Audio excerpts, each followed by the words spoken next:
Hello മച്ചന്മാരെ, welcome back to Mallu explainer. നിങ്ങൾ ദുൽഖർ സൽമാന്റെ ലക്കി ഭാസ്കർ എന്നൊരു മൂവി കണ്ടിട്ടുണ്ടോ? ഭയങ്കര ഹിറ്റായിരുന്നു. ഇന്ത്യൻ സ്റ്റോക്ക് മാർക്കറ്റിൽ ഒരുപാട് തിരിമറികളൊക്കെ നടത്തിയിട്ട് കോടികൾ സമ്പാദിക്കുന്ന ഒരു ചെറുപ്പക്കാരന്റെ കഥയാണത്. അതുപോലെ ഒരു കൊറിയൻ ലക്കി ഭാസ്കർ, അവന്റെ കഥയാണ് ഇന്ന് നമ്മൾ കേൾക്കാൻ പോകുന്നത്. ഒരുപാട് സ്വപ്നവുമായിട്ട് ഒരു വലിയ നഗരത്തിലേക്ക് നമ്മുടെ കഥാനായകനായിട്ടുള്ള ജോൺ ഫിലി വരികയാണ്. കുറച്ച് മാസം ആ ഒരു നഗരത്തിൽ വെച്ച് ജോലി ചെയ്തിട്ടും അവനെ കൊണ്ട് ഒന്നും ഉണ്ടാക്കാൻ കഴിഞ്ഞില്ല, തോൽവി മാത്രം. അങ്ങനെ ഒരു ദിവസം അവനൊരു അവസരം കിട്ടുകയാണ്. അവസരം എന്ന് പറഞ്ഞാൽ അത് ചില്ലറ അവസരമൊന്നുമല്ല, ദിവസങ്ങൾ കൊണ്ട് കോടീശ്വരനാവാനുള്ള ഒരു അവസരമാണ്. ഒരു സ്റ്റോക്ക് മാർക്കറ്റുമായി ബന്ധപ്പെട്ട ഒരു വലിയ തട്ടിപ്പ്, അതാണ് ജോൺ ഫിലി നടത്താൻ വേണ്ടി പോകുന്നത്. ആ ഓഫറുമായിട്ട് അവന്റെ അരികിലേക്ക് വന്ന ഒരാളുണ്ട്, ബെൻ ഹോക്കിൻസ്. അയാൾ എല്ലാവരും വിളിക്കുന്നത് ടിക്കറ്റ് എന്നാണ്. ആ ടിക്കറ്റുമായിട്ട് ജോൺ ഫിലി ഒരു ഡീൽ ഉണ്ടാക്കുകയാണ്. പക്ഷേ പിന്നീടാണ് ജോൺ ഫിലി അത് മനസ്സിലാക്കുന്നത്, ആ ഡീല് ഒരു ചെകുത്താനുമായിട്ടായിരുന്നു. അക്കൗണ്ടിൽ ഇങ്ങനെ പണം കുന്നുകൂടി സമ്പാദിക്കാൻ കഴിഞ്ഞെങ്കിലും അതിന്റെ പിന്നാലെ ഒരുപാട് പ്രശ്നങ്ങൾ അവനെ തേടി വരികയാണ്. പോരാത്തതിന് അവന്റെ കൂടെ ഉണ്ടായിരുന്ന 3 പേര് മരിക്കുന്നതോട് കൂടിയിട്ട് ജോൺ ഫിലി ആകെ തകർന്നു പോവാണ്. എങ്ങനെയെങ്കിലും ഈ പ്രശ്നത്തിൽ നിന്നും രക്ഷപ്പെടണം. അതിനുവേണ്ടിയുള്ള അവന്റെ പോരാട്ടമാണ് നമ്മൾ ഈ ഒരു കഥയിലൂടെ കേൾക്കാൻ പോകുന്നത്. എന്നാൽ പിന്നെ കൊറിയൻ ലക്കി ഭാസ്കറിന്റെ ഈ കഥയിലേക്ക് നമുക്ക് അങ്ങോട്ട് പോവുകയല്ലേ. So again welcome back to Mallu explainer.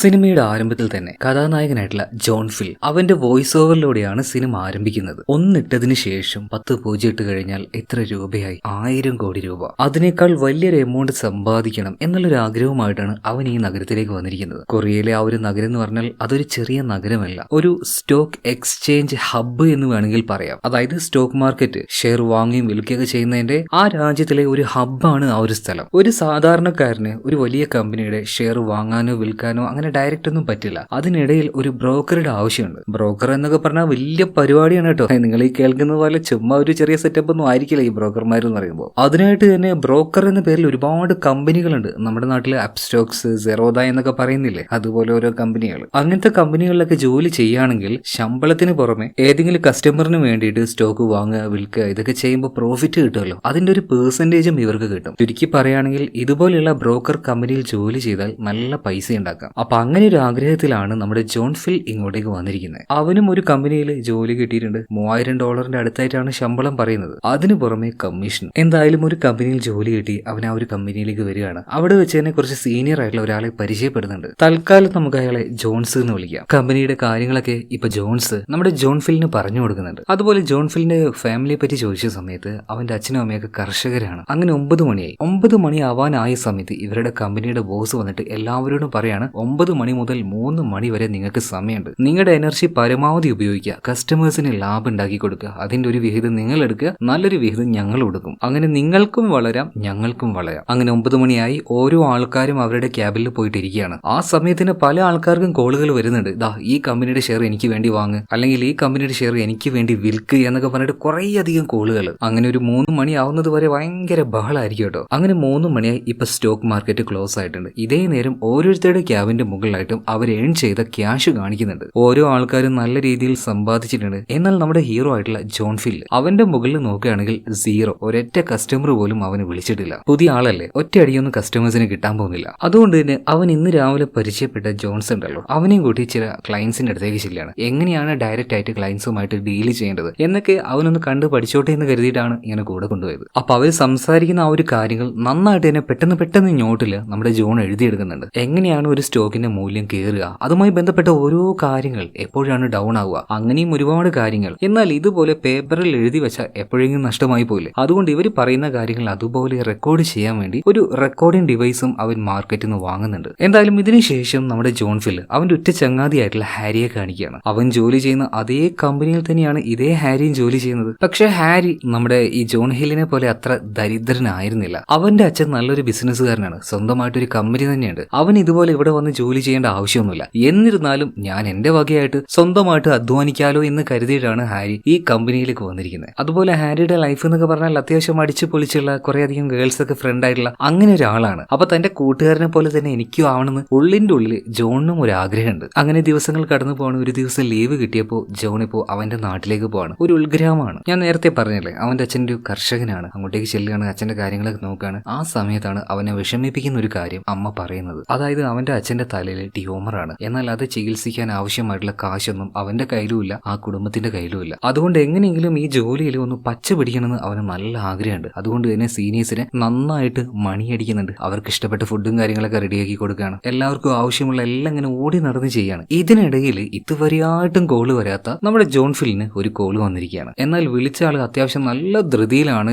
ഏതോ ഒരു കമ്പനിയുടെ പേരും പറഞ്ഞ് അതിന്റെ സ്റ്റോക്ക് വാങ്ങാനോ വിൽക്കാനോ എന്തോ ഒന്ന് വേഗത്തിൽ പറഞ്ഞ് ഫോൺ കട്ടിയാണ്. പക്ഷേ ജോൺ ഫിലിന് ഇയാൾ ആ കമ്പനിയുടെ ഷെയർ വാങ്ങാനാണോ വിൽക്കാനാണോ പറഞ്ഞെന്ന് ഒരു ഐഡിയ കിട്ടുന്നില്ല. അതുകൊണ്ട് തന്നെ ഇങ്ങോട്ടേക്ക് വിളിക്കുന്ന ആൾക്കാരുടെ വോയിസ് എല്ലാം ഒരു റൂമിൽ റെക്കോർഡ് ആയിരിക്കും. അപ്പൊ അങ്ങോട്ടേക്ക് ചെന്നിട്ട് ആ വോയിസ് റിപ്പീറ്റ് അടിച്ച് കേൾക്കുമ്പോഴും എന്താണ് അയാൾ ഉദ്ദേശിക്കുന്നത് എന്ന് മനസ്സിലാവുന്നില്ല. എന്നാൽ ഇപ്പോഴത്തെ മാർക്കറ്റ് കണ്ടീഷൻ വെച്ച് നോക്കുകയാണെങ്കിൽ ആ സ്റ്റോക്ക് അതിപ്പോ പർച്ചേസ് ചെയ്യുകയാണെങ്കിൽ ലാഭം ഉണ്ടാവും. അപ്പൊ കസ്റ്റമറിന് നല്ലത് വരട്ടെ എന്ന് കരുതിയിട്ട് അവൻ അത് വാങ്ങുകയാണ്. എന്നാൽ നിർഭാഗ്യവശാൽ സ്റ്റോക്ക് മാർക്കറ്റിന്റെ കാര്യം അറിയാലോ, നേരെ കുത്തിനെ പോയിക്കൊണ്ടിരിക്കുമ്പോൾ ഒറ്റയടിക്ക് താഴേക്ക് വീഴും. ആ പറഞ്ഞതുപോലെ തന്നെ ആ കസ്റ്റമറിന് നഷ്ടം വരികയാണ്. കാരണം നമ്മുടെ ജോൺ ഫിൽ ആ ഒരു സ്റ്റോക്ക് വാങ്ങുകയാണ് ചെയ്തത്. സത്യം പറഞ്ഞാൽ ആ വിളിച്ച കസ്റ്റമർ ഈ സ്റ്റോക്ക് വിൽക്കാനാണ് പറഞ്ഞത്. അങ്ങനെയാണെങ്കിൽ അയാൾക്ക് പ്രോഫിറ്റ് വരുമായിരുന്നു. അയാൾ പറഞ്ഞത് ചെയ്യാത്തത് കൊണ്ട് തന്നെ പൂരത്തെറി എന്ന് പറഞ്ഞാൽ പൂരത്തെറി. അയാൾക്ക് നഷ്ടമായ കാശ് മുഴുവനും കമ്പനി കൊടുക്കണം എന്ന് പറയാണ്. വേറൊരു നിവൃത്തിയില്ല. അതുപോലെ തന്നെ ഇവിടെ ഒരുപാട് സ്റ്റാഫുകൾ ഉണ്ടെങ്കിലും ഓരോ സ്റ്റാഫുകളുടെ ഓരോ ഗ്രൂപ്പ് ഉണ്ട്. ഇപ്പൊ ജോൺ ഫില്ല് ഒരു നഷ്ടം ഉണ്ടാക്കിയില്ലേ, അപ്പൊ അവനുള്ള ആ ഒരു ഗ്രൂപ്പിലത്തെ എല്ലാവരുടെയും കമ്മീഷനിൽ നിന്നും ആ പൈസ എടുത്ത് കൊടുക്കാമെന്ന് ബോസ് തീരുമാനിക്കുകയാണ്. എന്നാൽ ജോൺ ചെയ്ത ആ ഒരു മിസ്റ്റേക്കിന് ബാക്കിയുള്ളവർ എന്തിനാണ് സ്വന്തം കയ്യത്തെ കാശ് കളയുന്നത്? എല്ലാവർക്കും അവനോട് ചെറിയൊരു ദേഷ്യവും അതുപോലെ തന്നെ അവനോട് ഒരു എന്താ പറയുക, ഒരു ഇഷ്ടമില്ലായ്മ തോന്നുകയാണ്. ഇത് നന്നായിട്ട് തന്നെ ജോണിന് മനസ്സിലാവുന്നുണ്ട്. അതായത് തൊഴിൽ ചെയ്യുന്ന സ്ഥലത്ത് എല്ലാവരും ഇങ്ങനെ അവഗണിക്കുമ്പോൾ വല്ലാത്തൊരു ബുദ്ധിമുട്ടാവും മനസ്സിന്. അങ്ങനെ രാത്രിയായപ്പോൾ ഭയങ്കര വിഷമത്തിൽ ഒരുപാട് കള്ളു കുടിക്കുകയാണ്. അതുപോലെ തന്നെ കള്ളു കുടിച്ച ആ ഒരു ബോധമില്ലായ്മയിൽ കിടന്ന് കരയുന്നുണ്ട്. അപ്പൊ അവന്റെ വിഷമം കണ്ട് അവന്റെ ടീമിലെ ഒരു സീനിയർ ആയിട്ടുള്ള മറ്റൊരാൾ അവനെ ഹെൽപ്പ് ചെയ്യാന്ന് പറയാണ്. ഈ ഒരു സീനിയറിന്റെ പേര് ചാൾസ് എന്നാണ് കേട്ടോ. തൽക്കാലം നമുക്ക് അങ്ങനെ വിളിക്കാം. അതുപോലെ തന്നെ ഇപ്പൊ കുറച്ച് ദിവസമായിട്ട് ഞാൻ അടുപ്പിച്ച് വീഡിയോ ഇടുന്നില്ല അല്ലേ. എന്റെ സംസാരത്തിലും ചിലപ്പോൾ പ്രശ്നങ്ങളൊക്കെ വരുന്നുണ്ട്. അതായത് എനിക്ക് എന്നെ കൊണ്ട് പ്രോപ്പറായിട്ട് സംസാരിക്കാൻ പറ്റുന്നില്ല. ചെറിയൊരു ഹെൽത്ത് ഇഷ്യൂ ഉണ്ട്. എന്താന്ന് പറയുന്നില്ല. അത് മാറാൻ വേണ്ടി പരമാവധി ഞാൻ ശ്രമിക്കുന്നുണ്ട്. ഇപ്പൊ തന്നെ സംസാരിക്കുന്ന സമയത്ത് എനിക്ക് വാക്കുകളൊന്നും വരുന്നില്ല. വായെല്ലാം ഒട്ടി ഒട്ടി പോവുകയാണ്. എന്ത് ചെയ്യണമെന്ന് എനിക്കൊരു ധാരണയില്ല കേട്ടോ. എന്തായാലും ഒന്ന് റിക്കവർ ആവാൻ വേണ്ടി ഞാൻ ശ്രമിച്ചുകൊണ്ടിരിക്കുകയാണ്. കുറച്ച് സമയം റെക്കോർഡ് ചെയ്യാൻ തന്നെ ഒരുപാട് സമയം വേണ്ടി വരുന്നുണ്ട് എനിക്കിപ്പോൾ. അതുപോലെ തന്നെ സംസാരിക്കുമ്പോൾ എന്താ പറയാ, വായ ഇങ്ങനെ ഒട്ടി ഒട്ടി പോകുന്ന ശബ്ദവും കേൾക്കാനുള്ള സാധ്യതയുണ്ട്. അതുകൊണ്ട് അങ്ങനെ ഡിസ്റ്റർബൻസ് തോന്നുകയാണെങ്കിൽ ക്ഷമിക്കണം കേട്ടോ. കുറച്ച് ദിവസം കൂടെ ഞാൻ എങ്ങനെയെങ്കിലും ഇതിൽ നിന്നും റിക്കവർ ആയിട്ട് പുറത്തേക്ക് വരും. ഓക്കെ, എന്തായാലും നമുക്ക് കഥയിലേക്ക് തിരിച്ചു വരാം. അതായത് ഭയങ്കരമായിട്ട് കരഞ്ഞു വീണ ജോണിനെ ഒരാളെ ഹെൽപ്പ് ചെയ്യാന്ന് പറഞ്ഞില്ലേ, ചാൾസ്. ആ ചാൾസ് സ്റ്റോക്ക് മാർക്കറ്റിനെ കുറിച്ചും അതുപോലെ കാശ് സമ്പാദിക്കുന്നതിനെ കുറിച്ചും പല കാര്യങ്ങൾ പറഞ്ഞു കൊടുക്കുകയാണ്. ഈ കാശ് ഉണ്ടാക്കുക എന്ന് പറയുന്നത് അതൊരു കലയാണ്. ആ കല അത് നമ്മൾ നന്നായിട്ട് പഠിക്കണം. നീ ഇപ്പോൾ വന്നിട്ട് കുറച്ചധികം മാസങ്ങളായിട്ടില്ലേ, ഇതുവരെ ക്ലച്ച് പിടിക്കാനായിട്ട് നിന്നെ കൊണ്ട് പറ്റിയിട്ടില്ല. അതുകൊണ്ട് തൽക്കാലം ഞാൻ നിനക്ക് ഒരാളെ പരിചയപ്പെടുത്തി തരാം. മാർക്കറ്റിൽ അയാളെ അറിയപ്പെടുന്നത് ടിക്കറ്റ് എന്ന പേരിലാണ്. പക്ഷെ അയാളുടെ യഥാർത്ഥ പേര് ബെൻ ഹോപ്കിൻ എന്നാണ്. നീ അയാളെ ഒന്ന് കണ്ടു നോക്ക്, പറ്റുകയാണെങ്കിൽ ഒന്ന് സംസാരിച്ചു നോക്ക്. അത്യാവശ്യം കുഴപ്പക്കാരനാണ്. എന്നിരുന്നാലും നിന്നെ പോലെ തന്നെ തുടക്കകാലത്ത് ഞാൻ ഒരുപാട് സ്ട്രഗിൾ ചെയ്തായിരുന്നു. ഞാൻ രക്ഷപ്പെട്ടത് അയാളുടെ കൂടെ കൂടിയിട്ടാണ്. അയാൾ പറയുന്ന ഓരോ കാര്യം നല്ല രീതിയിൽ ശ്രദ്ധിക്കണം എന്ന് പറഞ്ഞിട്ട് അയാളുമായിട്ടൊരു മീറ്റിംഗ് ഈ ചാൾസ് അറേഞ്ച് ചെയ്ത് കൊടുക്കുകയാണ്. അപ്പൊ അതിനു വേണ്ടിയിട്ട് നമ്മുടെ ജോൺ ഇപ്പൊ നേരെ പോകുന്നത് ഒരു കോഫി ഷോപ്പിലേക്കാണ്. അവിടെ വെച്ച് അവിടെ ഉണ്ടായിരുന്ന ഒരു ഫോണിലേക്ക് ടിക്കറ്റ് വിളിക്കുന്നുണ്ട്. എന്നിട്ട് അവനോട് ഒരു സ്ഥലത്തേക്ക് വരാൻ വേണ്ടി പറയാണ്. കുറെ വഴികളിലൂടെയൊക്കെ പോയി അവസാനം ഒരു ബിൽഡിങ്ങിന്റെ ടോപ്പിലേക്ക് എത്തുകയാണ്. അങ്ങനെ ആ ബിൽഡിങ്ങിന്റെ ടോപ്പിൽ ഈ ടിക്കറ്റ് നിൽക്കുന്നുണ്ട്. സാക്ഷാൽ ടിക്കറ്റ് തന്നെ. കോടികൾ കൊണ്ട് അമ്മാനാടുന്ന ഒരു മനുഷ്യനാണ്. അയാളെയാണ് ഒരു ഗതിക്കും പരഗതിക്കും ഒന്നിനുമില്ലാത്ത നമ്മുടെ ജോൺ ഫില്ല് കാണാൻ പോയിരിക്കുന്നത്. അവിടെ എത്തിയ പാട് ഞാൻ ടിക്കറ്റ് പറയാണ്. ഒരുപാട് വിള എന്ന് സംസാരിക്കാൻ എനിക്ക് താല്പര്യമില്ല. ഡയറക്റ്റ് ആയിട്ട് നമുക്ക് മാറ്ററിലേക്ക് വരാം. ഞാൻ ചെയ്യാൻ പോകുന്ന കാര്യം, ചെയ്തുകൊണ്ടിരിക്കുന്ന കാര്യം അത് സ്റ്റോക്ക് മാർക്കറ്റ് മാനിപ്പുലേഷൻ ആണ്. നോർമൽ ആയിട്ടുള്ള രീതിയിൽ സ്റ്റോക്കിന്റെ പ്രൈസ് കൂട്ടുകയും കുറയ്ക്കുകയും ചെയ്യാതെ നമ്മളായിട്ട് അതിനെ മാനിപ്പുലേറ്റ് ചെയ്യും. അപ്പൊ അതിനുവേണ്ടി നീ ചെയ്യേണ്ടത്, ഞാനൊരു അഡ്രസ്സ് തരും. ആ പേരിൽ നീ ഒരു അക്കൗണ്ട് ക്രിയേറ്റ് ചെയ്യുക. ആ അക്കൗണ്ടിലേക്ക് ഞാൻ $50 മില്യൺ ട്രാൻസ്ഫർ ചെയ്യും. ആ കാശ് ആ അക്കൗണ്ടിൽ വെച്ച് നീ കാത്തിരിക്കുക. ഞാൻ വിളിക്കുന്ന സമയത്ത് എപ്പോഴാണോ ഞാൻ വിളിക്കുക ആ സമയത്ത് കമ്പനിയുടെ സ്റ്റോക്ക് വളരെ ബൾക്കായിട്ട് വാങ്ങിക്കൂട്ടുക. അതായത് ഒരു സാധാരണക്കാരന് ചിന്തിക്കാൻ പറ്റാത്ത അത്രയും അളവിൽ വലുതായിട്ട് ആ ഒരു കമ്പനിയുടെ ഷെയർ വാങ്ങിക്കൂട്ടുക. അങ്ങനെ ഇഷ്ടമുള്ള സമയത്ത് ഇവർക്ക് ആ ഒരു കമ്പനിയുടെ ഷെയർ കൂട്ടാനും കുറക്കാനും എല്ലാം പറ്റും. ഇതുവഴി സാധാരണക്കാരെ നല്ല രീതിയിൽ കബളിപ്പിക്കാനും പറ്റും. ഈ പറയുന്ന കാര്യങ്ങൾ നിങ്ങൾക്ക് മനസ്സിലാവുന്നില്ലെങ്കിൽ കുഴപ്പമൊന്നുമില്ല. ഇവരിവിടെ ഒരു തട്ടിപ്പ് ചെയ്യാൻ പോവാണ്. ആ രീതിയിൽ നിങ്ങൾ ഈ കഥയെ മനസ്സിലാക്കിയാൽ മതി. എന്തായാലും അവിടുന്ന് തിരിച്ചുപോയി നമ്മുടെ ജോൺ ഫില്ല് ഒരു അക്കൗണ്ട് ഉണ്ടാക്കുകയാണ്. അതിലേക്ക് $50 മില്യൺ വന്നിട്ടുണ്ട്. ഇനി ആ കാശ് വെച്ച് സ്റ്റോക്ക് വാങ്ങാൻ പോകുന്നത് നമ്മുടെ ജോൺ ഫില്ലാണ്. ഈ കാര്യം അറിഞ്ഞ സമയത്ത് കമ്പനിയുടെ ബോസ് അതുപോലെ തന്നെ ബാക്കിയുള്ള സ്റ്റാഫ് ഇവരെല്ലാവരും ആകെ ഞെട്ടിപ്പോവാണ്. ആദ്യമായിട്ടാണ് ഇവനൊരു കോള് വരുന്നത്. ആ കോളിൽ തന്നെ ഇത്രയും വലിയൊരു ഹ്യൂജ് എമൗണ്ട് എല്ലാവരും ആകെ ഞെട്ടിപ്പോകുന്നുണ്ട്. പക്ഷേ ബോസിന് സന്തോഷമായി. ഒറ്റയടിക്ക് തന്നെ കമ്പനിക്ക് വലിയൊരു ലാഭം വരാൻ പോവാണ്. ഈ സ്റ്റോക്ക് വാങ്ങാൻ വേണ്ടി ആള് വിളിച്ചാൽ അയാൾക്ക് നഷ്ടം വന്നാലും ഇല്ലെങ്കിലും കമ്പനിക്ക് ലാഭം കിട്ടും. ഒരു കസ്റ്റമർ കമ്പനിയിലേക്ക് വന്നാൽ മാത്രം മതി. ഓക്കെ, എന്തായാലും 9 മണിയായി. ഓരോരുത്തരും അവരുടെ ക്യാബിനിൽ പോയിരുന്നിട്ട് അവരുടെ കസ്റ്റമർ അറ്റൻഡ് ചെയ്ത് അവരെന്താണോ പറയുന്നത് അതുപോലെ ചെയ്തു കൊടുക്കുകയാണ്. ഇതേ നേരം തന്നെ ജോൺ ഫില്ലിനും ഒരു കോള് വരുന്നുണ്ട്. കോള് വരുന്നതെന്ന് പറയുന്നത് ടിക്കറ്റ് കൊടുത്ത ആ ഒരു ഫോൺ ഉണ്ടല്ലോ, ആ ഫോണിലേക്കാണ് കോള് വരുന്നത്. അപ്പൊ ടിക്കറ്റ് ഒരു കാര്യം പറയുന്നുണ്ട്, ഞാൻ പറയുന്ന കമ്പനിയിലെ ഇത്രയും ഷെയർ നീ വാങ്ങി കൂട്ടിക്കുമെന്ന് ഒരു പ്രത്യേക കമ്പനിയുടെ പേര് പറഞ്ഞിട്ടുണ്ട്. എന്നാൽ ഈ പരിപാടി ചെയ്യുന്നതിന് മുന്നേ തന്നെ ടിക്കറ്റിന്റെ നിർദ്ദേശപ്രകാരം ആ കമ്പനിയിലെ ആള് ആ കമ്പനിയെ കുറിച്ച് നെഗറ്റീവ് ആയിട്ടുള്ള ന്യൂസ് മാർക്കറ്റിലേക്ക് ഇറക്കി വിട്ടു. അപ്പൊ എന്താ സംഭവിക്കുക, ആ മാർക്കറ്റിന്റെ സ്റ്റോക്ക് പ്രൈസ് ചെറുതായിട്ട് ഇടിയും. ചെറുതായിട്ട് നല്ല നന്നായിട്ട് ഇടിഞ്ഞു കേട്ടോ. ആ സമയത്താണ് ബൾക്കായിട്ട് ഈ സ്റ്റോക്ക് വാങ്ങാൻ വേണ്ടിയിട്ട് ടിക്കറ്റ് നമ്മുടെ ഈ ഒരു ജോൺ ഫിലിനോട് പറഞ്ഞതുപോലെ തന്നെ അവൻ മേടിച്ചു കൂട്ടുകയാണ്. എന്നാൽ ഇതൊരു ഫേക്ക് ന്യൂസ് ആയിരുന്നു എന്ന് മനസ്സിലാക്കുമ്പോൾ തന്നെ പതിയെ പതിയെ സ്റ്റോക്ക് വാല്യൂ കൂടാൻ തുടങ്ങും. ഒരു ബാഡ് ന്യൂസ് ക്രിയേറ്റ് ചെയ്ത് ചെറിയ അളവിൽ സ്റ്റോക്ക് വാങ്ങാനും പറ്റി. എന്നിട്ട് ആ ന്യൂസ് ഫേക്ക് ആണെന്ന് അറിഞ്ഞപ്പോൾ ആളുകൾ നല്ല വില കൊടുത്ത് വീണ്ടും ആ ഒരു സ്റ്റോക്ക് മേടിക്കാൻ തുടങ്ങുമ്പോൾ വലിയ ലാഭം കൊയ്യാണ് ആര്, ഈ ടിക്കറ്റ്. അങ്ങനെ രാത്രിയായിട്ട് ടിക്കറ്റിനെ കാണാൻ വീണ്ടും നമ്മുടെ ജോൺ ഫിലി ചെല്ലുകയാണ്. ടിക്കറ്റിന് ഭയങ്കരമായിട്ട് സന്തോഷമായിട്ടുണ്ട്. അയാൾ പറഞ്ഞതുപോലെ തന്നെ ജോൺ ഫിലി ചെയ്തതുകൊണ്ട് $20 ലക്ഷം ലാഭമായിട്ട് കിട്ടിയത്. അപ്പൊ അതിൽ നിന്നും $5 ലക്ഷം നമ്മുടെ ജോൺ ഫിലിന് കൊടുത്തിരിക്കുകയാണ്. ചെറിയ എമൗണ്ട് അല്ല, ഒറ്റ ദിവസം കൊണ്ടാണ് ഇത്രയും വലിയൊരു എമൗണ്ട് അവൻ ഉണ്ടാക്കിയിരിക്കുന്നത്. ഈ സ്റ്റോക്ക് മാർക്കറ്റിലെ ട്രാൻസാക്ഷനും കാര്യങ്ങളൊക്കെ നോക്കുന്ന ഒരു ഗവൺമെന്റ് സെക്ടർ ഉണ്ട്, FSS, ഫിനാൻഷ്യൽ സർവീസ് സെക്ടർ. അപ്പൊ അതിൽ വർക്ക് ചെയ്യുന്ന ആൾക്കാർ വരെ ഈ ഒരു കാര്യമെല്ലാം കണ്ട് അന്തം വിട്ടു പോയിട്ടുണ്ട്. പക്ഷെ ഇതൊരു ഫേക്കാണ്, ഉടായ്പാണ് എന്ന് തെളിയിക്കാൻ മാത്രം ഒരു എവിഡൻസും അവരുടെ കയ്യിലില്ല. അതുകൊണ്ട് തന്നെ ഇതിനെതിരെ ഒരു ആക്ഷൻ എടുക്കാനും പറ്റില്ല. എന്തായാലും ഒരു ദിവസം കൊണ്ട് നമ്മുടെ ജോണിന് വലിയൊരു ലാഭം കിട്ടി. അതുപോലെ തന്നെ ആ കാശ് അവന്റെ കയ്യിൽ കൊടുക്കില്ല. പകരം അവന്റെ പേരിൽ ഒരു ബാങ്കിൽ ആ പൈസ നിക്ഷേപിച്ചിട്ടുണ്ടാവും. അവൻ എപ്പോൾ വേണമെങ്കിലും അത് പോയിട്ട് എടുക്കാം. പക്ഷെ ആ പൈസയിൽ നിന്ന് അവൻ ചെലവഴിക്കേണ്ട. എന്തെങ്കിലും ആവശ്യം നിനക്കുണ്ടെങ്കിൽ എന്നോട് പറഞ്ഞാൽ മതി, ഞാൻ മറ്റൊരാളുടെ പേരിൽ നിനക്ക് ആ സാധനങ്ങൾ മേടിച്ചു തരാന്ന് പറയാണ്. അതായത് ഒറ്റയടിക്ക് ഒരാളുടെ കയ്യിൽ പൈസ വരിക എന്ന് പറഞ്ഞാൽ ഗവൺമെന്റിന്റെ ഭാഗത്ത് നിന്ന് അന്വേഷണവും കാര്യങ്ങളൊക്കെ ഉണ്ടാവും. അതുകൊണ്ടാണ് ഈ രീതിയിൽ ചെയ്യാൻ വേണ്ടിയിട്ട് ജോണിനോട് ഈ ഒരു ടിക്കറ്റ് പറയുന്നത്. അതുപോലെ എന്നെ എപ്പോൾ കാണണം അല്ലെങ്കിൽ വിളിക്കണം തോന്നിയാലും നേരെ കോഫി ഷോപ്പിലേക്ക് വരിക. അവിടെ ഒരു ഫോൺ ഉണ്ടാവും, അതൊന്ന് 413 വിളിക്കുക. പിന്നെ ഓരോ തവണ ഞാൻ തരുന്ന ഫോണും അത് അപ്പം കളയണമെന്ന് പറയണം. എന്തായാലും ടിക്കറ്റുമായിട്ടുള്ള അന്നത്തെ ആ ഒരു മീറ്റിംഗ് കഴിഞ്ഞ് ജോൺ ഫില്ല് തിരിച്ചു പോകുന്ന സമയത്ത് ഭയങ്കര ഹാപ്പി ആയിരുന്നു. അതായത് അവന്റെ തിരിമറിയിലൂടെ കിട്ടിയ ഏകദേശം ഒരു $5-6 ലക്ഷം അതുപോലെ തന്നെ ഇന്ന് അവൻ ട്രേഡ് ചെയ്തില്ലേ, അപ്പൊ കമ്പനിയുടെ വകയുള്ള കമ്മീഷൻ അതും ഏകദേശം അത്രയും വലിയൊരു എമൗണ്ട് വരും. എന്തായാലും നമ്മുടെ മച്ചൻ അവന്റെ ലൈഫ് തന്നെ ഒന്ന് മാറ്റാൻ വേണ്ടി തീരുമാനിക്കാണ് കേട്ടോ. ഭയങ്കരമായിട്ട് സന്തോഷമാണ്. ഒരു അടിപൊളി ലക്ഷറിയസ് ആയിട്ടുള്ള ഒരു ഫ്ലാറ്റ് തന്നെ അവൻ മേടിക്കുന്നുണ്ട്. അതിനു പുറമെ പിന്നെ അവന്റെ ഗേൾ ഫ്രണ്ട്, അവളുടെ പേര് ജോൺ ആണ്. അപ്പൊ ജോയ് എല്ലാം കൂട്ടിയിട്ട് നല്ലൊരു 5 സ്റ്റാർ ഹോട്ടലിലേക്ക് പോയിട്ട് അവൾക്ക് നല്ല ഒന്നാന്തരം ഒരു ഡിന്നർ തന്നെ അവൻ മേടിച്ചു കൊടുക്കുന്നുണ്ട്. പിന്നീട് ഫ്ലാറ്റ് മേടിച്ച കാര്യം പറയുന്നുണ്ട് കേട്ടോ. അപ്പൊ ഇത് കേട്ടപ്പോൾ ആ ഒരു ഗേൾ ഫ്രണ്ട് ചോദിക്കുകയാണ്, അല്ല നിനക്ക് എവിടെ നിന്ന് ഇത്രയും കാശ്, ബോണസ് ആയി കിട്ടിയാൽ പോലും ഇത്രയൊക്കെ കിട്ടാൻ വേണ്ടി 1-2 മാസം എടുക്കില്ലേ? ഈ സമയത്ത് ജോണ് പറയുന്നുണ്ട്, വെറുതെ എന്തിനാ ആവശ്യമില്ലാത്ത കാര്യങ്ങൾ ചോദിക്കുന്നത്, എന്തായാലും എനിക്ക് ഇത്രയും വലിയൊരു വളർച്ച ഉണ്ടായി, കൂടുതൽ ചോദ്യം ചോദിക്കാതെ അതിൽ സന്തോഷിക്കാൻ നോക്കുന്നു പറയാണ്. എന്തായാലും ഫുഡ് കഴിച്ചതിന് ശേഷം അവനൊന്ന് ടോയ്ലറ്റിലേക്ക് പോവാണ്. അവിടെ വെച്ച് അവൻ അപ്രതീക്ഷിതമായിട്ട് ഒരാളെ പരിചയപ്പെടുന്നുണ്ട്. ഓരോ കാര്യങ്ങളൊക്കെ സംസാരിക്കുകയാണ്. ഇയാള് പറയാണ്, അല്ലടോ ഈ മാസം $1 ലക്ഷം സമ്പാദിക്കുന്ന ആൾക്കാർക്ക് പോലും ഏകദേശം ഈ $5 ലക്ഷം വാല്യൂ ഉള്ള അപ്പാർട്ട്മെന്റ് മേടിക്കാൻ കുറച്ച് കഷ്ടപ്പെടും. പക്ഷേ സാധാരണ ഒരു ജോലിക്കാരനായ നീ എങ്ങനെയാടാ ഇത് മേടിച്ചത്? ഇത് കേട്ടപ്പോൾ നമ്മുടെ ജോണ് ചെറുതായിട്ടൊന്ന് ഞെട്ടുകയാണ്. ഇതേ സമയത്തിന് ആ ആള് പറയാണ്, എന്റെ പോക്കറ്റിൽ ഒരു കാർഡ് ഉണ്ട്, എന്റെ കൈ നനഞ്ഞിരിക്കുകയാണ്, ആ കാർഡ് ഒന്ന് എടുക്കുമെന്ന് ചോദിക്കുകയാണ്. ഇപ്പൊ ജോണ് പോയിട്ട് ആ ഒരു കാർഡ് എടുക്കുന്നുണ്ട്. അപ്പൊ ആ ഒരു കാർഡിൽ ഒരു കാര്യം എഴുതിയിട്ടുണ്ട്, ഇയാൾ സാധാരണക്കാരനല്ല,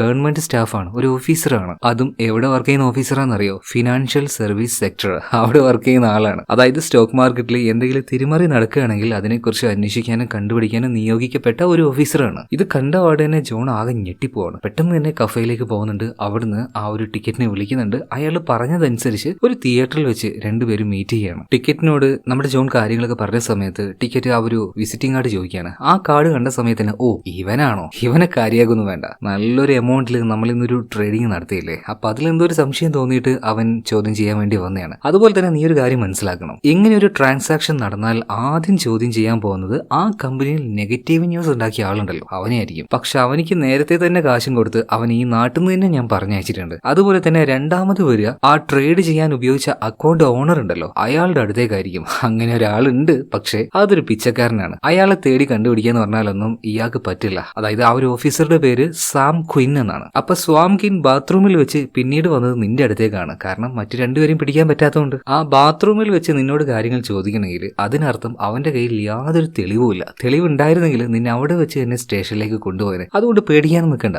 ധൈര്യമായിട്ട് തന്നെ മുന്നോട്ടേക്ക് പോ. ഞാൻ ആദ്യമേ ഒരു കാര്യം പറഞ്ഞായിരുന്നു, ധൈര്യം അതുപോലെ തന്നെ വിശ്വാസം, ഈ 2 കാര്യവും നമുക്ക് ആവശ്യമാണ്. ശരി, മറ്റൊരു ദിവസം നമുക്ക് മീറ്റ് ചെയ്യാന്ന് പറയാണ്. അങ്ങനെ കുറച്ച് ദിവസം കൂടെ കഴിഞ്ഞപ്പോൾ ടിക്കറ്റ് വീണ്ടും നമ്മുടെ ജോണിനെ വിളിപ്പിക്കുകയാണ് ഒരു കോഫി ഷോപ്പിലേക്ക്. കുറച്ച് നേരമായിട്ട് ടിക്കറ്റിനെ വെയിറ്റ് ചെയ്യാണ്. എന്നാൽ ടിക്കറ്റ് ഇതുവരെയായിട്ട് എത്തിയിട്ടില്ല. അതുകൊണ്ട് തന്നെ അവിടെ ഉണ്ടായിരുന്ന ഒരു ചെറുപ്പക്കാരനെ നമ്മുടെ ജോൺ ഫിൽ പരിചയപ്പെടുന്നുണ്ട്. അവന്റെ കയ്യിൽ നിന്ന് ലൈറ്റർ മേടിച്ച് സിഗരറ്റൊക്കെ അവൻ കത്തിക്കുന്നുണ്ട് കേട്ടോ. തൽക്കാലം നമുക്ക് അവനെ ജെയിംസ് എന്ന് വിളിക്കാം. അങ്ങനെ ഈ ജെയിംസും അതുപോലെ തന്നെ ജോൺ ഫിലും രണ്ടുപേരും അവിടെ സംസാരിച്ചുകൊണ്ടിരിക്കുകയാണ്. കുറച്ചു നേരം കഴിഞ്ഞപ്പോൾ ടിക്കറ്റ് അങ്ങോട്ടേക്ക് വന്നു. പിന്നീട് ജോണിനോട് ടിക്കറ്റ് പുതിയൊരു ഐഡിയയെ കുറിച്ച് പറയാണ് കേട്ടോ. എന്തോ ഒരു വലിയ പ്രോഗ്രാം ട്രേഡിങ്ങോ അങ്ങനെ എന്തോ ഒരു പരിപാടിയാണ്. ഇത് സക്സസ് ആയി കഴിഞ്ഞാൽ വരാൻ പോകുന്നത് $18 മില്യൺ ആണ്. വലിയൊരു എമൗണ്ട് ആണത്. ആ 18 മില്യൺ കിട്ടിക്കഴിഞ്ഞാൽ നമ്മുടെ ജോണിന്റെ കമ്മീഷൻ എന്ന് പറയുന്നത് $1.5 മില്യൺ ആണ്. അതും ചെറിയൊരു തുകയല്ല. ലൈഫിൽ സെറ്റിൽഡ് ആവാൻ തന്നെ ആ എമൗണ്ട് മതിയാവും. പക്ഷെ ഇതുപോലെയുള്ള വലിയ വലിയ പ്രോഗ്രാമുകൾ വന്നു കഴിഞ്ഞാൽ നമ്മുടെ ജോൺ ഒറ്റയ്ക്ക് ചെയ്യാൻ കഴിയില്ല. ആ ഓഫീസിൽ തന്നെ അവന് ഈ ഒരു ടിക്കറ്റിന് പരിചയപ്പെടുത്തി കൊടുത്ത ഒരാളുണ്ടല്ലോ, അവന്റെ ഒരു സീനിയർ ചാൾസും കൂടിയൊക്കെ ഉണ്ടെങ്കിലേ ഇത് പ്രോപ്പറായിട്ട് മുന്നോട്ടേക്ക് പോകുള്ളൂ. എന്നാൽ ഇത്തവണ അവനെ കൂട്ടേ വേണ്ട,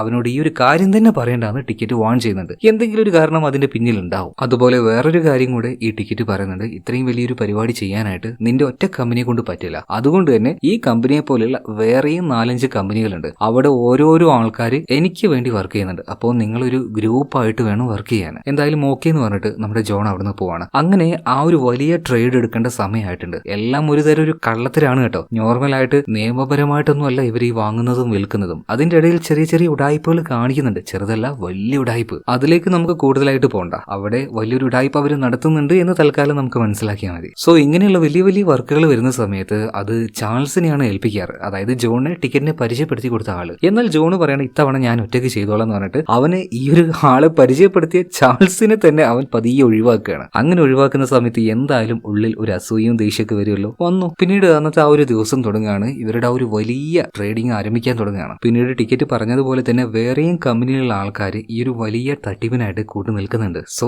അപ്പുറത്തുണ്ടായിരുന്ന മറ്റൊരു കമ്പനിയിലെ ആള്, അതായത് പാർക്ക് എന്നാണ് അവന്റെ പേര്. ഈ പാർക്കാണ് ജോണിനെ ടിക്കറ്റിന് പരിചയപ്പെടുത്തി കൊടുക്കില്ലേ ചാൾസ്. ഈ ചാൾസിനെ ടിക്കറ്റിന് പരിചയപ്പെടുത്തി കൊടുത്തത്. അപ്പൊ ചാൾസിനെക്കാളും സീനിയർ ആയിട്ടുള്ള ആളാണ് പാർക്ക്. എന്തായാലും ഇവർ 5 പേരടങ്ങുന്ന വ്യത്യസ്ത കമ്പനിയിലെ ഓരോ ആൾക്കാരും ചേർന്നിട്ട് ആ വലിയ ട്രേഡ് എടുക്കുകയാണ്. വലിയൊരു പ്രോഫിറ്റ് തന്നെ ഇവർക്ക് ഉണ്ടാക്കാൻ പറ്റി. അതായത് എന്താണ് ഇവിടെ നടക്കുന്നതെന്ന് വളരെ സിമ്പിൾ ആയിട്ട് ഞാൻ നിങ്ങൾക്ക് പറഞ്ഞുതരാം. ഇപ്പൊ നമ്മുടെ ഇന്ത്യൻ സ്റ്റോക്ക് മാർക്കറ്റ് ഒരുപാട് സ്റ്റോക്കുകളില്ലേ, റിലയൻസ്, ടാറ്റ, മഹേന്ദ്ര അങ്ങനെയൊക്കെ പറഞ്ഞിട്ട് അതിന്റെയൊക്കെ വാല്യൂ നോർമലായിട്ട് കൂടുകയും ചെയ്യും, നോർമലായിട്ട് താഴുകയും ചെയ്യും. അപ്പൊ അത് വാങ്ങേണ്ടവർക്ക് വാങ്ങാം, വിൽക്കേണ്ടവർക്ക് വിൽക്കാം. എന്നാൽ ഒരു ഫേക്ക് ന്യൂസ് ഉണ്ടാക്കി ഈ ഒരു സ്റ്റോക്കിന്റെ വാല്യൂ അതിനെ മാനിപ്പുലേറ്റ് ചെയ്ത് വളരെയധികം താഴ്ന്ന അവസ്ഥയിൽ അവർ ആ ഒരു സ്റ്റോക്കുകൾ വാങ്ങാൻ തുടങ്ങും. ഉദാഹരണത്തിന് പറയുകയാണെങ്കിൽ നമ്മുടെ നാട്ടിലൊരു വീടുണ്ട്, അത്യാവശ്യം നല്ല വിലയുള്ള വീടാണ്. എന്നാൽ അവിടെ പ്രേതബാധയുണ്ട്, അതുണ്ട്, ഇതുണ്ട് എന്നൊക്കെ പറഞ്ഞിട്ട് അതിന്റെ മാർക്കറ്റ് വാല്യൂ നന്നായിട്ട് അങ്ങ് കുറച്ചു. ആ കുറച്ച ആൾക്കാർ തന്നെ തുച്ഛമായ വിലയിൽ ആ ഒരു വീട് മേടിക്കുന്നു. പിന്നീട് കുറച്ചു കാലം കഴിയുമ്പോൾ ഇവിടെ പ്രശ്നമൊന്നുമില്ല എന്ന് പറഞ്ഞിട്ട് പഴയ വിലക്ക് തന്നെ വെക്കുന്നു. ആ പരിപാടിയാണ് ഒരു പരിധി വരെ ഇവരിവിടെ ചെയ്യുന്നത്. അങ്ങനെ അന്നത്തെ ട്രേഡും കഴിയാണ്. എന്നത്തെയും പോലെ തന്നെ നല്ല പ്രോഫിറ്റ് നമ്മുടെ ജോൺ ഉണ്ടാക്കിയിട്ടുണ്ട്. കമ്പനിയിലുള്ള എല്ലാവരും അവനെ ഭയങ്കരമായിട്ട് പ്രശംസിക്കുകയാണ് കേട്ടോ. അതുപോലെ തന്നെ ഇത്രയും ദിവസം അവന്റെ കൂട്ടുകാരനായിട്ടുള്ള ഹാരിയാണ് അവനെ പബ്ബിലേക്കും അവിടെ ഇവിടെയൊക്കെ കൊണ്ടുപോയത്. ഇനി മുതൽ നമ്മുടെ ജോൺ ഫില്ലാണ് അവനെ കൊണ്ടുപോകുന്നത്. അവന്റെ ചെലവ് മുഴുവനായിട്ടും ജോണിന് എടുക്കാണ്. അതുപോലെ തന്നെ ജോണിന് ഒരു ഗേൾ ഫ്രണ്ട് ഉണ്ടല്ലോ ജോ,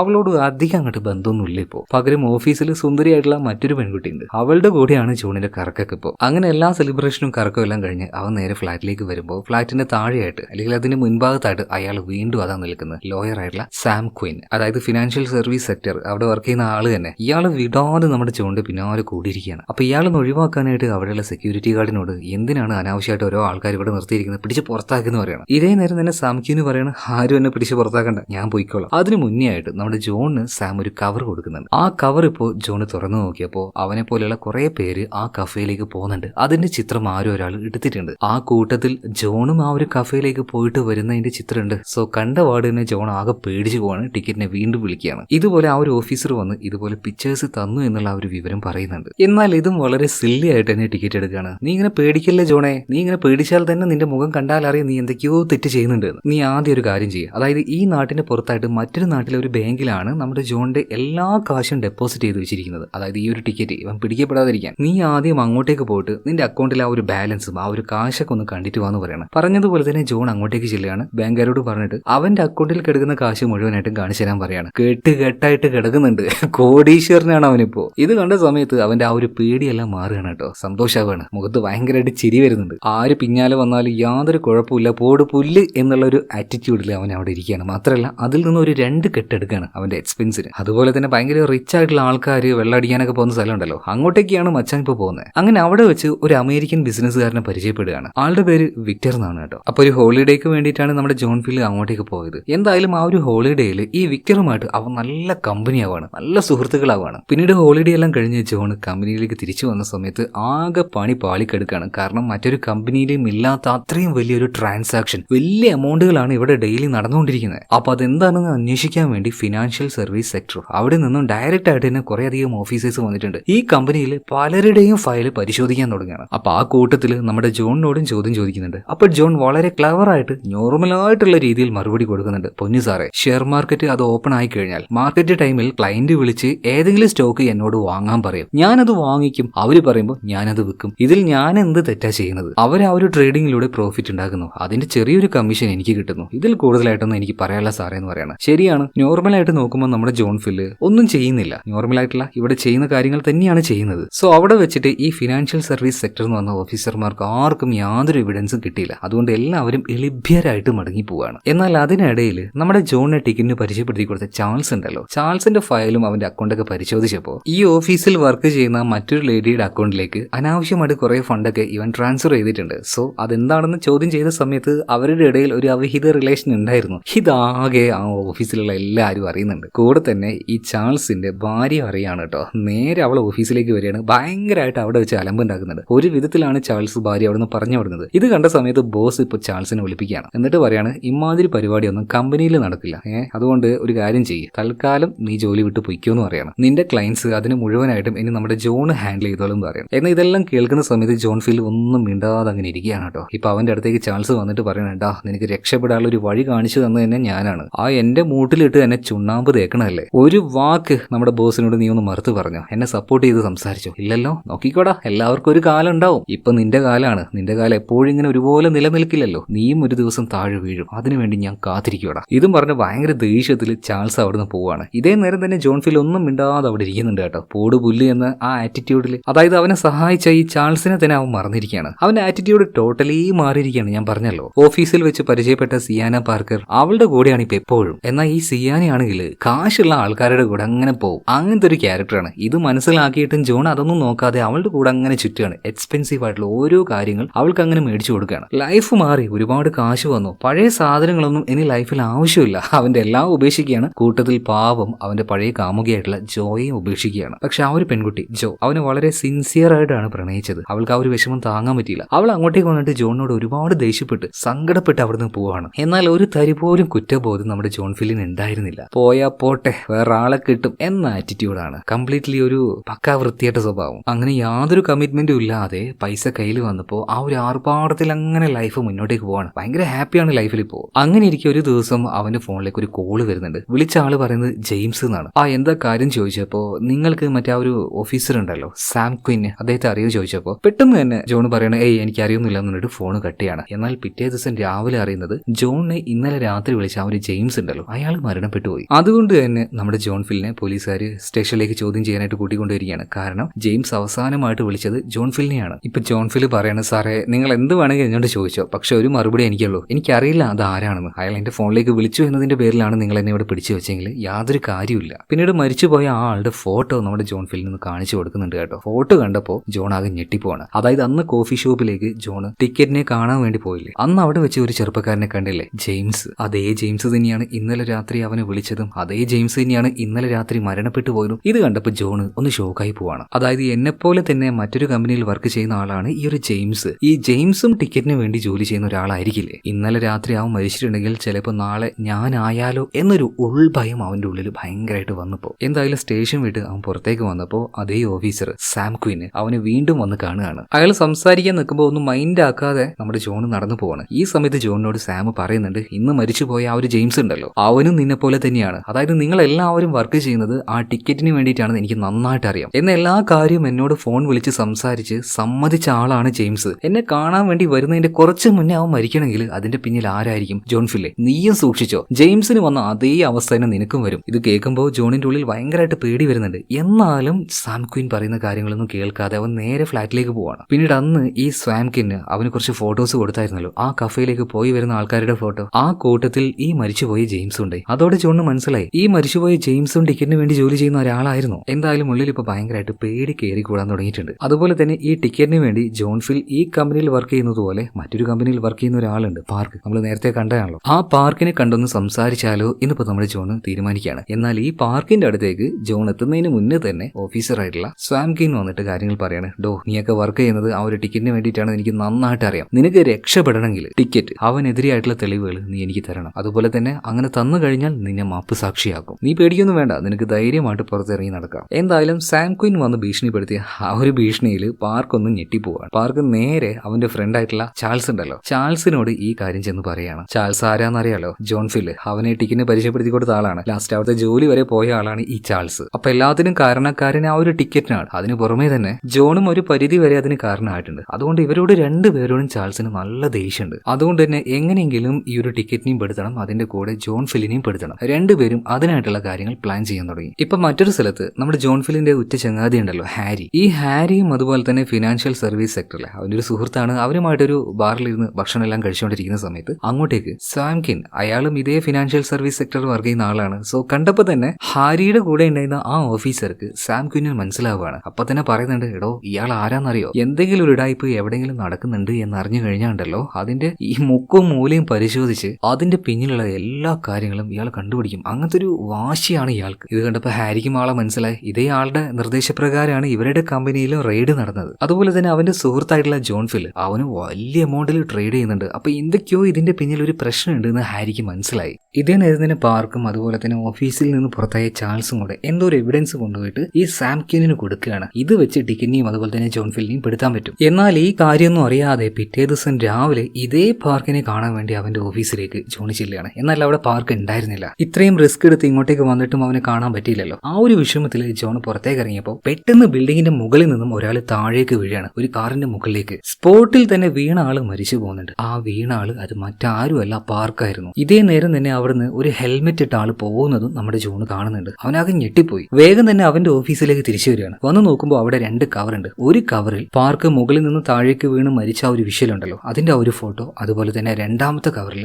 എവിടെ വെച്ചാണ് ഇനി ടിക്കറ്റിനെ മീറ്റ് ചെയ്യേണ്ടത് എന്നുള്ള വിവരം അടങ്ങിയ ഒരു ഡാറ്റ. അവിടെ വെച്ച് തന്നെ ജോണിന് മനസ്സിലായി ആരാണ് പാർക്കിനെ കൊന്നതെന്ന്. ടിക്കറ്റ് തന്നെ. ടിക്കറ്റിനെതിരെ ഒരു കളി ഈ പാർക്കും അതുപോലെ തന്നെ ചാൾസും കൂടി കളിച്ചത് കൊണ്ട് അതിനുള്ള ഒരു പണിഷ്മെന്റ് ആണ് പാർക്കിനിട്ട് കൊടുത്തിരിക്കുന്നത്. എന്തായാലും ജോൺ ഫിലിന് ഇപ്പൊ 2 കവർ കിട്ടിയാൽ ഒരു കവറിൽ ടിക്കറ്റിനെ മീറ്റ് ചെയ്യേണ്ട ഒരു സ്ഥലമാണല്ലോ. സോ അങ്ങോട്ടേക്ക് നേരെ ജോൺ ഫിൽ പോവാണ്. പോകുന്ന വഴിയിൽ കൂട്ടുകാരനായിട്ടുള്ള ഹാർവിയെ കാണുന്നുണ്ട്. ഹാർവി നമ്മുടെ ജോണിനെ വാൺ ചെയ്യുന്നുണ്ട് കേട്ടോ. അനാവശ്യമായിട്ട് എന്തൊക്കെയോ നീ ചെയ്യുന്നുണ്ടെന്ന് എനിക്ക് മനസ്സിലായി. നിന്റെ പിറകാലെ തന്നെ ആ ഒരു സാം ക്വിൻ വരുന്നുണ്ട്, നീ ഒന്ന് സൂക്ഷിച്ചോ. അതുപോലെ തന്നെ ആ ഒരു സിയാന പാർക്കർ ഉണ്ടല്ലോ, അവളുടെ പിറകാലെ നടക്കുന്നത് ഒന്ന് നിർത്ത്, കാരണം അവള് ഭയങ്കര മോശം ആളാണ്. ഇത് കേട്ടപ്പോൾ ജോണ് ഭയങ്കരമായിട്ട് ദേഷ്യം വരികയാണ്. ഹാരിയോട് ചൂടായിട്ട് തന്നെ, നീ എന്തിനാ ഇത് പറയുന്നതെന്ന് എനിക്ക് നന്നായിട്ട് അറിയാം. ഞാൻ നിന്റെ ലെവലിലേക്ക് എത്തിയതിന്റെ അസൂയല്ലടാ. കൂടുതലായിട്ട് സംസാരിക്കാൻ വരണ്ട, എല്ലാത്തിനും ഒരു അതിരുണ്ട്. ആ അതിര് കടന്ന് ഇങ്ങോട്ടേക്ക് വരാൻ നിൽക്കണ്ടെന്ന് പറഞ്ഞിട്ട് ഭയങ്കര ദേഷ്യത്തിൽ ജോൺ അവിടുന്ന് പോവാണ്. ഹാരി ആകെ ഞെട്ടിപ്പോയി. കാരണം ഈ രീതിയിൽ ജോൺ സംസാരിക്കുന്നത് അവൻ ഒരിക്കലും വിചാരിച്ചില്ല. എന്തായാലും ഇതിനുശേഷം ടിക്കറ്റിനെ കാണാൻ വേണ്ടി നമ്മുടെ ജോൺ നേരെ ആ റെയിൽവേ പ്ലാറ്റ്ഫോമിലേക്ക് പോവുകയാണ്. ഇത്തവണ ടിക്കറ്റിനോട് സംസാരിക്കുമ്പോൾ ജോണിന്റെ ഉള്ളിൽ ഒരു പേടി ഉണ്ടായിരുന്നു. കാരണം ഇയാളൊരു സാധാരണ മനുഷ്യനല്ല,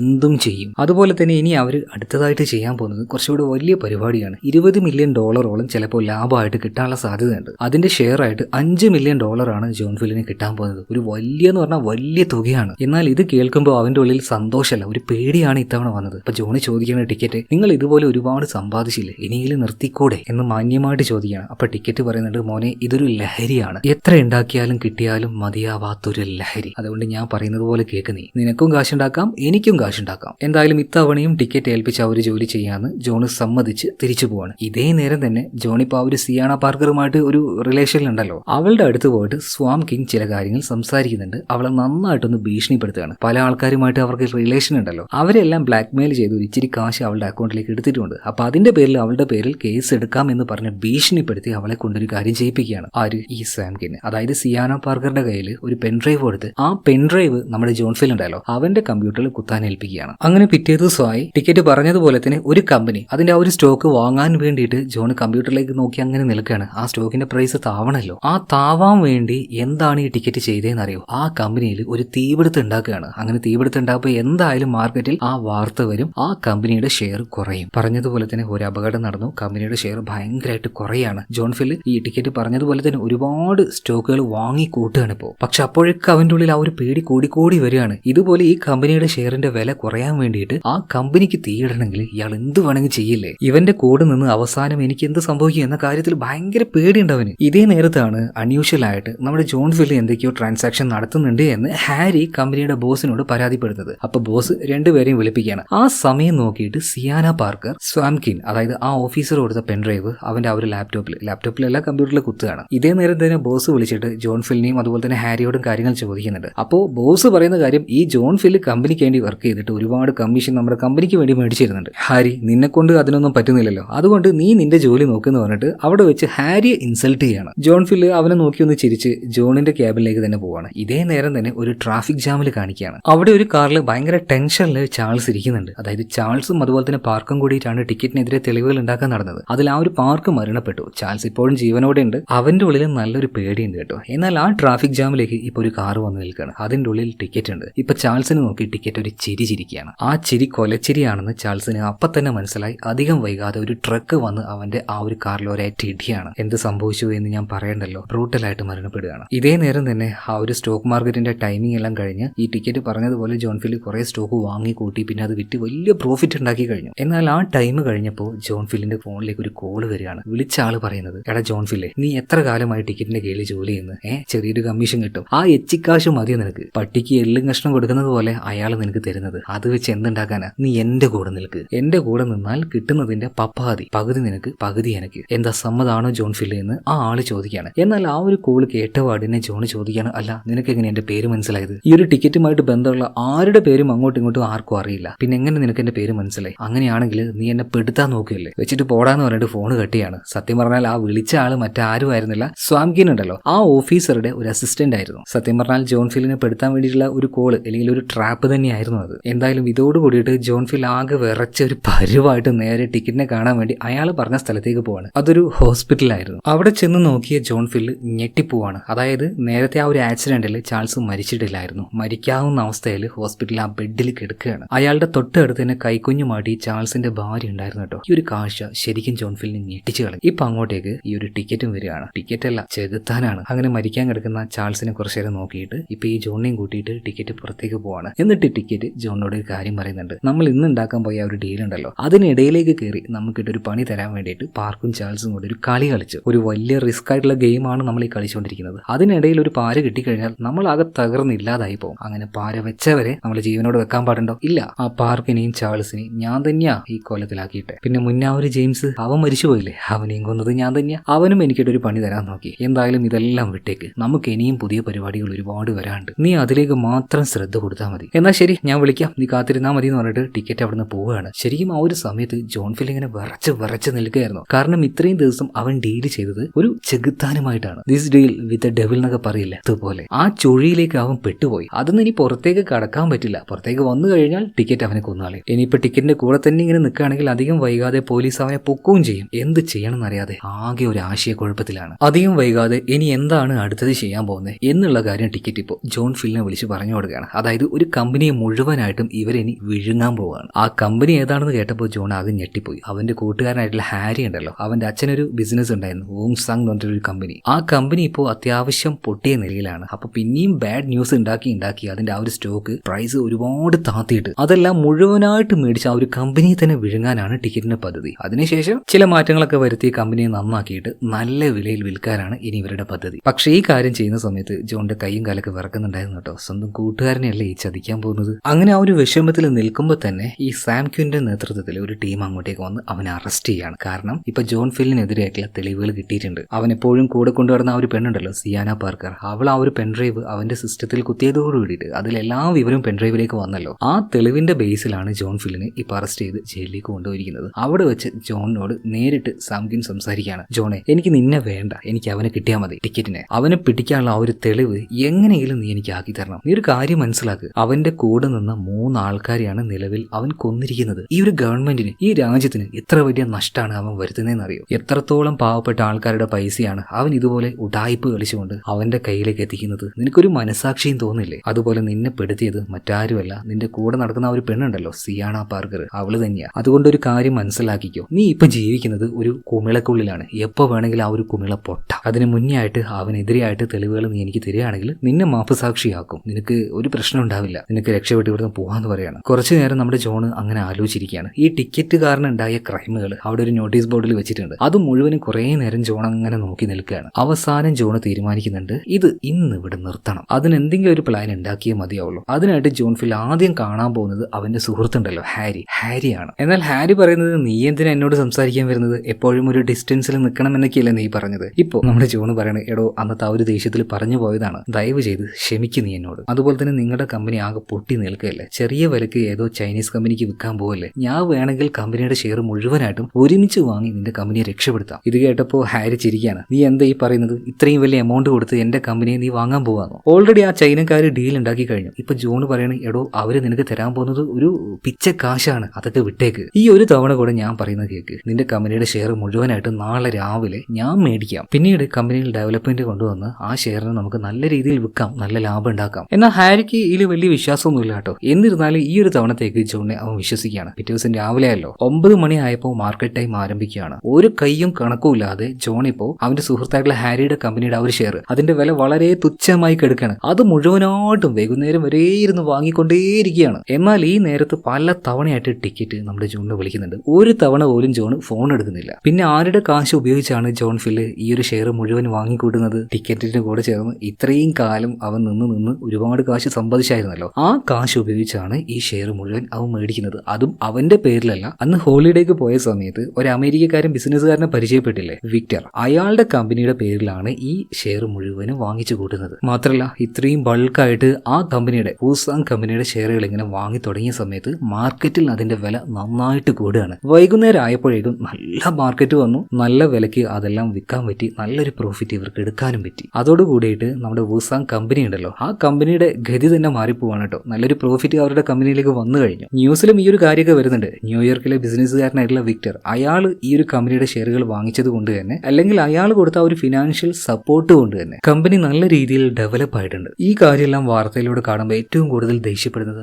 ആരായിരിക്കും? ടിക്കറ്റ് തന്നെ. ദേഷ്യം കൊണ്ട് അവന്റെ ദേഹം മുഴുവൻ കിടന്ന് അങ്ങനെ തിളക്കുകയാണ് കേട്ടോ. ഈ സമയത്ത് എങ്ങാനും ജോൺ ഫിലിനെ കൈ കിട്ടി അടിച്ച് കൊന്നേനെ. എന്നാൽ കുറച്ച് കൂളായിട്ട് ടിക്കറ്റ് ഇപ്പോൾ ജോൺ ഫിലിനെ വിളിക്കുകയാണ്. അന്നത്തതുപോലെ തന്നെ ആ റെയിൽവേ സ്റ്റേഷന്റെ പ്ലാറ്റ്ഫോമിലേക്ക് വരാൻ പറയാണ്. അവിടെ എത്തിയ പാടിന് ഒരു പാവത്തിനെ പോലെ അഭിനയിച്ചിട്ട് ഇപ്പൊ ടിക്കറ്റിനോട് ജോൺ പറയാണ്, സാർ ദയവ് ചെയ്ത് എന്നോട് ക്ഷമിക്കണം, നിങ്ങൾ പറഞ്ഞതുപോലെ വൂസാങ് കമ്പനിയുടെ ആ ഒരു ഷെയർ ഞാൻ വാങ്ങിക്കാൻ നിൽക്കുകയായിരുന്നു. ആ നേരത്താണ് വേറെ ഏതോ ആള് വന്നിട്ട് ആ ഷെയറുകൾ ബൾക്കായിട്ട് വാങ്ങിക്കൂട്ടിയത്. എനിക്ക് വാങ്ങാൻ പറ്റിയില്ല. നിങ്ങൾക്ക് വലിയ നഷ്ടം ഉണ്ടായെന്ന് എനിക്കറിയാം, എന്നോട് ക്ഷമിക്കണം എന്ന് പറയാണ്. അതുപോലെ തന്നെ പാർക്കിനെയും ചാൾസിനെയും ജെയിംസിനെയും കൊന്നതുപോലെ എന്നെയും കൊല്ലരുത്. നിങ്ങൾക്ക് വേണമെങ്കിൽ എന്ത് വേണമെങ്കിൽ ഞാൻ ചെയ്തു തരാം. അല്ലെങ്കിൽ ഒരു കാര്യം ചെയ്യും, എനിക്ക് പേടിയാണ് നിങ്ങൾ എന്തായാലും എന്നെ കൊല്ലും. ഞാൻ വേണമെങ്കിൽ ഈ വരുന്ന ട്രെയിന് ഞാൻ തന്നെ ചാടി ചത്തോളാന്ന് പറയാണ്. ഇവന്റെ ഈ ഒരു സംസാരമെല്ലാം കേട്ടപ്പോൾ ടിക്കറ്റിന് എന്തോ ഒരു സംശയം. നിന്റെ പെരുമാറ്റവും സംസാരവും തമ്മിൽ ഒരു മാച്ച് ഇല്ലല്ലോടാ, എന്തോ ഒരു കള്ളത്തരം ഉണ്ടല്ലോ എന്ന് പറഞ്ഞിട്ട് അവന്റെ ദേഹം മുഴുവൻ പരിശോധിക്കുമ്പോൾ ദാണ്ട് കിടക്കുന്ന ഒരു മൈക്ക്. അതായത് അവൻ സംസാരിക്കുന്നതും ടിക്കറ്റ് സംസാരിക്കുന്ന എല്ലാ കാര്യം ഇതിലൂടെ പോലീസുകാർക്ക് കേൾക്കാൻ കഴിയും. അപ്പൊ അവന്റെ വായി കൊണ്ട് തന്നെ അതെ ഞാനാണ് പാർക്കിനെയും ചാൾസിനെയും ജെയിംസിനെയും കൊന്നത് എന്ന് പറയിപ്പിക്കണം. എന്നാൽ അതിന് മുന്നേ തന്നെ ടിക്കറ്റ് ആ ഒരു കാര്യം കണ്ടുപിടിച്ചു. എന്നിട്ട് ജോൺ ഫിലിനോട് പറയാണ്, ഡാ നീ എന്താ വിചാരിച്ചത്, എന്നെ പെട്ടെന്ന് അങ്ങോട്ട് ഉണ്ടാക്കി കളയാന്നോ? നടക്കില്ല മോനെ, ഞാൻ കളി തുടങ്ങിയിട്ട് കുറച്ചധികം വർഷങ്ങളായിട്ടുണ്ട്. എന്നെ പോലീസിൽ ഒറ്റിക്കൊടുത്ത് പെടുത്താൻ നോക്കുന്ന ആദ്യത്തെ ആളൊന്നും അല്ല നീ. എന്തായാലും നമുക്ക് വീണ്ടും ഒന്ന് കാണാം,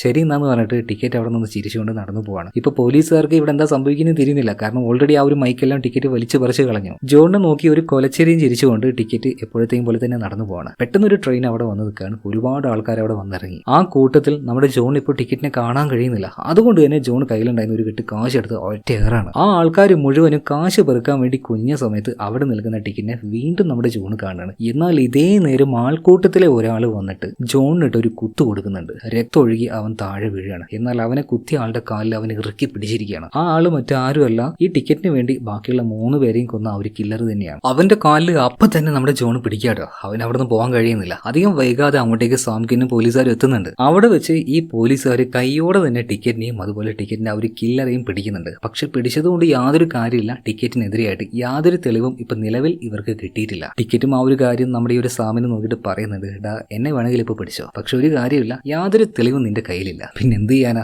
ഇവിടെയാണ് ഒരു കിടിലൻ ട്വിസ്റ്റ് കാണിക്കുന്നത്. അതായത് കുത്തേറ്റ് നിലത്ത് വീണ് കിടക്കുന്ന സമയത്ത് ജോൺ ഫില്ല് എഴുന്നേറ്റ് നിന്നിട്ട് അവന്റെ കയ്യിലുണ്ടായിരുന്ന റെക്കോർഡിംഗ് ഡിവൈസ് ഓൺ ആക്കുകയാണ്. എന്നാണോ ആദ്യമായിട്ട് ജോൺ ഫില്ല് ടിക്കറ്റിനെ കാണാൻ പോയത്, അന്ന് മുതൽ അയാൾ സംസാരിച്ച എല്ലാ കാര്യം ഈ ഒരു ഡിവൈസിൽ റെക്കോർഡഡ് ആയിരുന്നു. എന്താ സംഭവിച്ചെന്ന് നിങ്ങൾക്ക് മനസ്സിലായോ? അവൻ ഒരു ഗതിയും പലഗതിയും ഇല്ലാതെ നടക്കുമ്പോൾ അവന്റെ ഒരു സീനിയർ കുറെ ക്ലയന്റിന്റെ അടുത്തേക്ക് അവനെയും കൂട്ടി പോയില്ലേ, എങ്ങനെയാണ് ഇവരെ ഡീൽ ചെയ്യേണ്ടത് എന്ന് കാണിച്ചു കൊടുക്കാൻ വേണ്ടിയിട്ട്. അപ്പൊ പേപ്പറിൽ എഴുതുന്ന സമയത്ത് അതൊക്കെ നഷ്ടമായി പോകും എന്ന് കരുതിയിട്ട് അവനൊരു റെക്കോർഡിംഗ് മെഷീൻ മേടിച്ചായിരുന്നു. ആര് സംസാരിക്കുമ്പോഴും മുഴുവൻ റെക്കോർഡ് ചെയ്യുന്ന ഒരു മെഷീൻ. ആ മെഷീൻ അവൻ എപ്പോഴും കൂടെ കൊണ്ടു നടക്കും. ആവശ്യമുണ്ടെങ്കിലും ആവശ്യമില്ലെങ്കിലും ആരോട് സംസാരിക്കുകയാണെങ്കിലും അവൻ അത് ഓൺ ആക്കി വെക്കും. അങ്ങനെ ഈ ടിക്കറ്റിനെ ചതിക്കണമെന്ന് വെച്ചൊന്നും ആ ഒരു മെഷീൻ ഓൺ ആക്കിയതായിരുന്നില്ല. നോർമലായിട്ട് ഇയാൾ പറയുന്ന കാര്യങ്ങൾ ഓർത്തിരിക്കാൻ വേണ്ടി മാത്രം ജോൺ അത് റെക്കോർഡ് ചെയ്തായിരുന്നു ആ ഒരു ഡിവൈസ് ഉപയോഗിച്ച്. എന്നാൽ ആ സാധനം തന്നെ ഇപ്പൊ അവനെതിരെയായിട്ടുള്ള വലിയ തെളിവായിട്ട് അവന്റെ കയ്യിൽ കിട്ടി. അത് കണ്ട സമയത്ത് ടിക്കറ്റ് ആകെ ഞെട്ടിപ്പോവാണ്. മാത്രമല്ല സാമിന് ഭയങ്കര സന്തോഷമായി. ടിക്കറ്റിനെതിരെ വലിയൊരു തെളിവ് കിട്ടിയല്ലോ. ആ സാധനം ജോൺ ഇപ്പോ സാമിന്റെ കയ്യിൽ കൊടുക്കുകയാണ്. ആൾക്കൂട്ടുന്നു പെട്ടെന്ന് തന്നെ ജോണിനെ കാണാതാവുകയാണ്. പെട്ടെന്ന് തന്നെ ജോണിന്റെ ഫോണിലേക്ക് ഇപ്പൊ സാം വിളിക്കുന്നുണ്ട്. അല്ലടാ നീ അങ്ങോട്ടേക്ക് പോകുന്നേ, കോടതിയിൽ പോയിട്ട് സാക്ഷി പറയണ്ടേ? എന്റെ പൊന്ന് സാറേ, നിങ്ങളുടെ ഉടായ്പൊന്നും എന്റെ അടുത്ത് വേണ്ട. അവിടെ വന്ന് സാക്ഷി പറഞ്ഞാൽ ഞാൻ പെടുമെന്ന് എനിക്ക് നന്നായിട്ട് അറിയാം. നിങ്ങൾക്ക് ടിക്കറ്റിനെ പോരെ, അവനെതിരെയായിട്ടുള്ള തെളിവുകൾ കിട്ടിയിട്ടുണ്ട്. അതുപോലെ വേറൊരു സാധനം കൂടെ നിങ്ങൾക്ക് വേണ്ടി ഞാൻ അവിടെ വെച്ചിട്ടുണ്ട്. ആ ടേബിളിന് താഴെയായിട്ട് ഒരു കവറുണ്ട്. ആ കവറിൽ കുറച്ചധികം ഫോണുണ്ട്. ഓരോ തവണ ഞാൻ ടിക്കറ്റിനെ മീറ്റ് ചെയ്യുമ്പോഴും അവൻ എനിക്ക് തരുന്ന ഫോണാണ്. ഓരോ മീറ്റിംഗ് കഴിയുമ്പോഴും അത് കളയാൻ വേണ്ടി അവൻ എന്നോട് പറയായിരുന്നെങ്കിൽ ഞാനത് കളയാറില്ലായിരുന്നു. അത് ഞാൻ സൂക്ഷിച്ചു വെച്ചായിരുന്നു. അതിപ്പോൾ ഒരു കവറിലിട്ട് ഞാൻ അവിടെ വെച്ചിട്ടുണ്ട്. അത് നിങ്ങൾ എടുത്തോന്ന് പറയാണ്. ഇപ്പൊ സാം പോയി നോക്കുമ്പോൾ ആ ഫോണുകൾ മുഴുവനായിട്ടും കിട്ടി. അതായത് എന്നെ ടിക്കറ്റിന് പുറകുലോകം കാണാൻ പറ്റില്ല, അത്രക്കും വലിയൊരു എവിഡൻസ് അവനെതിരായിട്ട് കിട്ടിക്കഴിഞ്ഞു. ഇതിനുശേഷം ആ ട്രെയിനിൽ പോയിക്കൊണ്ടിരിക്കുന്ന നമ്മുടെ ജോൺ ഫിലിനെ കാണിക്കുകയാണ്. ആകെ തളർന്നു പോയിട്ടുണ്ട്. അവന്റെ കയ്യിൽ ഇപ്പോൾ ഒന്നുമില്ല. ഒന്നെന്ന് പറഞ്ഞാൽ ഒന്നുമില്ല. ബാങ്ക് ബാലൻസ് എല്ലാം സീറോയാണ്. ഇട്ടിരിക്കുന്ന ഒരു വസ്ത്രം മാത്രമേ അവന്റെ കയ്യിൽ ഇപ്പോൾ ഉള്ളൂ. എന്നിരുന്നാലും രക്തം പോയി ക്ഷീണിച്ച് അവശനായിരിക്കുന്ന സമയത്തും അവന്റെ മുഖത്തൊരു ചിരി കാണാനുണ്ട്. ആ ചിരിയുടെ അർത്ഥം എന്താണ്? സമാധാനം, സന്തോഷം, ഹാപ്പിനെസ്. വളഞ്ഞ വഴിയിലൂടെ ഒരുപാട് സമ്പാദിച്ചിട്ട് യാതൊരു കാര്യമില്ല. അത് സന്തോഷം നൽകാൻ പോകുന്നില്ല. നമ്മൾ ജീവിക്കുന്നത് എന്തിനാ? സന്തോഷിക്കാനൊക്കെ തന്നെയല്ലേ. എന്നാൽ ആ സന്തോഷം അവന് കിട്ടുന്നില്ല എന്ന് മനസ്സിലാക്കിയിട്ട് തന്നെയാണ് മുഴുവൻ സമ്പത്ത് ഒഴിവാക്കി ആ ഒരു ട്രാപ്പിൽ നിന്നും അവൻ രക്ഷപ്പെട്ട് പുറത്തേക്ക് വന്നത്. അവസാനത്ത് അവന്റെ ആ ഒരു ചിരിയിലുണ്ട് അതെല്ലാം. എന്തായാലും ഇത് കാണിച്ച് സിനിമ ഇവിടെ തീരുകയാണ്. അപ്പോൾ മറ്റൊരു കഥയുമായിട്ട് നമുക്ക് നാളെ വീണ്ടും കാണാം. Okay, by.